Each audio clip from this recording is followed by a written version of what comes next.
വീട്ടിലെ അമ്മമാർ plastic cover ശേഖരിച്ച് വെച്ചിട്ടുണ്ടാവില്ലേ, എന്നാൽ അതിൽ നിന്ന് 2-3 എടുത്തൊന്നും നമുക്ക് അടിപൊളി ഫ്ലവേഴ്സ് ഉണ്ടാക്കിയെടുക്കാം. നമ്മൾ വെറുതെ കളയുന്ന പ്ലാസ്റ്റിക് കവേഴ്സ് റീയൂസ് ചെയ്തിട്ട് നമ്മുടെ വീട്ടിൽ അടിപൊളിയായിട്ടുള്ള ഡെക്കറേഷൻ സാധനങ്ങൾ ഉണ്ടാക്കി വയ്ക്കാൻ പറ്റിയാലോ. അതിനാദ്യം നമുക്ക് വേണ്ടത് കുറച്ച് കമ്പികളാണ്. അത് നമ്മൾ ഇതേപോലെ സ്പിയർ ഷേപ്പായിട്ടുള്ള എന്തെങ്കിലുമൊക്കെ വെച്ചിട്ട് ഇതേപോലെ പെറ്റൽസ് റെഡിയാക്കി എടുക്കാം. പല പല ഷേപ്പിൽ നമുക്ക് പെറ്റൽസ് റെഡിയാക്കി എടുക്കാം. പിന്നെ നമുക്ക് വേണ്ടത് ഒരു പ്ലാസ്റ്റിക് കവറും ത്രെഡുമാണ് കേട്ടോ.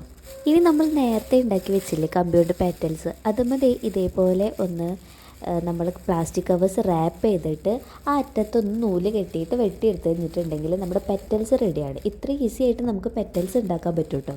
ചില കടയിൽ നിന്നൊക്കെ നല്ല വെറൈറ്റി ആയിട്ടുള്ള കളേഴ്സൊക്കെ കിട്ടാറുണ്ട്, യെല്ലോ, റെഡ്, ഗ്രീനൊക്കെ പോലെ. അപ്പോൾ നമുക്കത് എടുത്ത് വെച്ചിട്ട് ഇതേപോലെ പല കളറിലുള്ള ഫ്ലവേഴ്സ് ഉണ്ടാക്കാം കേട്ടോ.